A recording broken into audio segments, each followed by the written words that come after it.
अतीक अहमद ने police custody में खुद पर हमला करवाने की साजिश रची थी। हमले की जिम्मेदारी गुड्डू मुस्लिम को दी गई थी। गुड्डू मुस्लिम ने इसके लिए पूर्वांचल के शूटर से संपर्क किया था।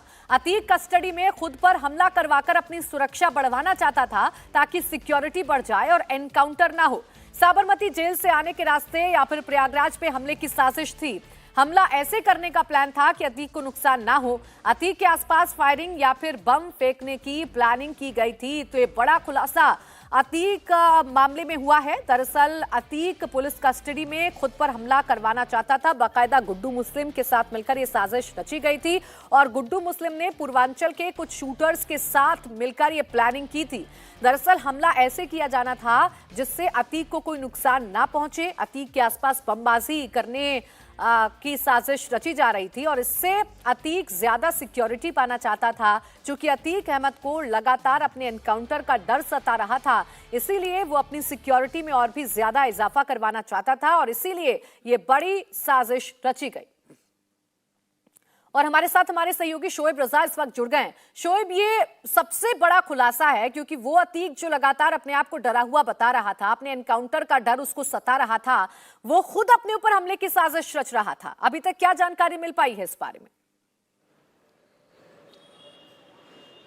बिल्कुल, देखिए जानकारी यही है कि जब साबरमती जेल से अतीक को प्रयागराज की तरफ लाया जाना था तो क्योंकि लगातार ये खबरें आ रही थी कि अतीक अहमद का इनकाउंटर हो सकता है, तमाम तरह की जो बातें हैं वो सामने थी, तो अतीक को भी ये जानकारी थी और उसको ये शक था, इस तरह की आशंका थी कि शायद उसका इनकाउंटर ना हो जाए, इसीलिए पूरी जो साजिश है वो रची गई। और आखिरी एक वीडियो में भी आपको नज़र आ रहा होगा जब अतीक अहमद को यहाँ हॉस्पिटल में, क्योंकि रात के 10:30 बजे जब मेडिकल के लिए लाया गया और उस पर गोली चलाई गई जो हत्यारोपी उनके जरिए, उस वक्त भी एक वीडियो आया था कि वो कुछ लोगों को इशारा करता हुआ दिखा। अब वो कौन लोग थे, किसको वो इशारा कर रहा था, उन तमाम चीज़ों की तो अब जांच हो रही है, एसआईटी इस पूरे मामले की जांच कर रही है।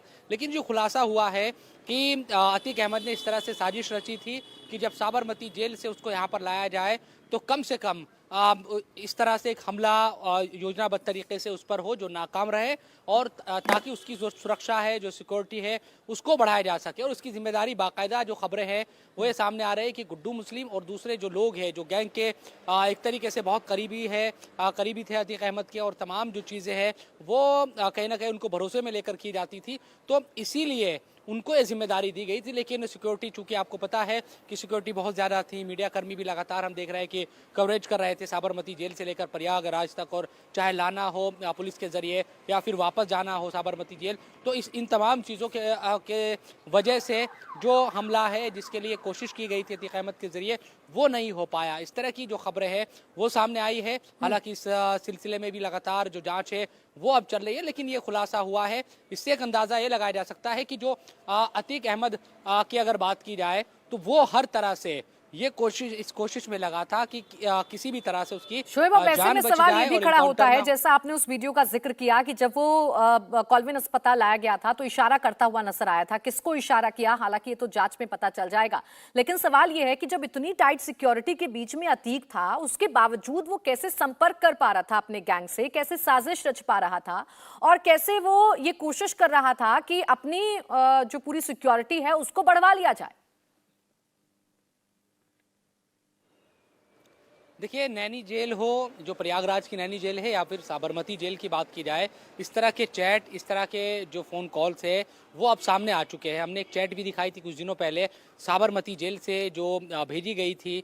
कई जो लोग थे जो बात नहीं मान रहे थे अतीक अहमद की और उनको धमकी भरी जो मैसेजेस है वो भेजे गए थे, उसमें बाकायदा साबरमती जेल का जिक्र किया गया था। तो ये तो अब साफ है कि चाहे नैनी जेल हो, साबरमती जेल हो या दूसरी जेलों में भी जहाँ पर अतीक अहमद रहा, उसको वहाँ पर ये तमाम फैसिलिटी मिलती थी। अब ये कौन देता था, क्या तमाम चीज़ें थी, इनकी जांच तो यकीनन प्रशासन को करनी है जो जिम्मेदार लोग हैं। लेकिन इससे इनकार नहीं किया जा सकता कि अतीक अहमद के लिए तमाम चीज़ें पाना बहुत मुश्किल था, उसको आसानी के साथ मिलती थी। और ये तब की बात है, इसी साल 2023 की उसमें तारीख थी जब बहुत ज़्यादा सिक्योरिटी थी और जब तमाम बातें कही जाती थी कि अब वहाँ अतीक अहमद के आसपास कोई इस तरह का शख्स नहीं है जो मदद दे सके उसको, और जेल में सीसीटीवी कैमरे लगे हुए हैं, तमाम चीज़ें।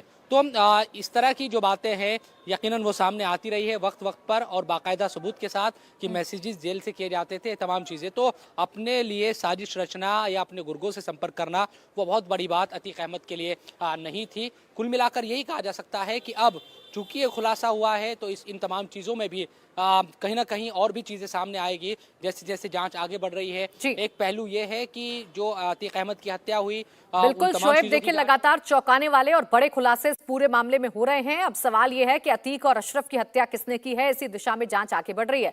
अतुल भाटिया मेरे सहयोगी भी हमारे साथ प्रयागराज से जुड़ गए हैं। अतुल, ये जो नया और चौंकाने वाला खुलासा हो रहा है, इसके बारे में क्या डिटेल जानकारी है? अतीक किस तरीके का हमला अपने ऊपर करवाना चाहता था, और जब कॉल्विन अस्पताल उसे लाया गया था, 15 अप्रैल की वो रात थी, उस वक्त वो किसे इशारा कर रहा था? ये भी अब अहम सवाल है।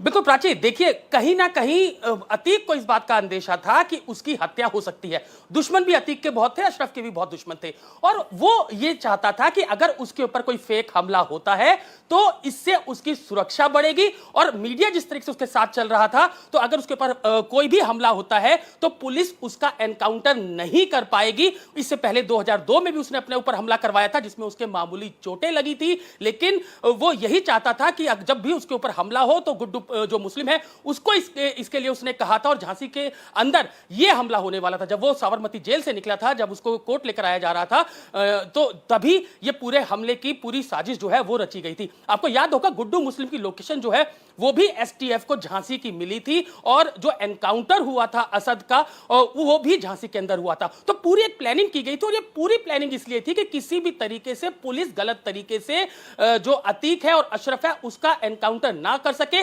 सिक्योरिटी उनकी बढ़ जाए, और जब सिक्योरिटी बढ़ेगी तो किसी भी तरीके का जो हमला है वो नहीं हो पाएगा। तो एक पूरी प्लानिंग की गई थी, बाकायदा कई शूटर्स को इसके लिए अरेंज किया गया था। अब यह भी पुलिस चेक कर रही है कि जो तीनों शूटर है क्या उनको भी इसीलिए अरेंज करा गया था, और क्या यह डबल क्रॉस हुआ जिससे जो अशरफ और अतीक है वो दोनों की हत्या कर दी गई जब उनको प्रयागराज में मेडिकल के लिए लेकर आया गया था। तो पूरी इन्वेस्टिगेशन जो है वो एसटीएफ कर रही है। निश्चित रूप से जो तीनों शूटर हैं उनसे पूछताछ में कई अहम खुलासे हुए थे, उनको अब पुलिस जो है वो जोड़कर देख रही है। एसटीएफ उस पूरे मामले की इन्वेस्टिगेशन कर रही है। सुलझना अभी बाकी है, लेकिन इस बीच ये खुलासा काफी अहम है कि अतीक अपने ऊपर खुद हमला करवाना चाहता था और बाकायदा इसके लिए साजिश रच रहा था। बहुत शुक्रिया आपका हमारे साथ जुड़ने के लिए, तमाम जानकारी देने के लिए।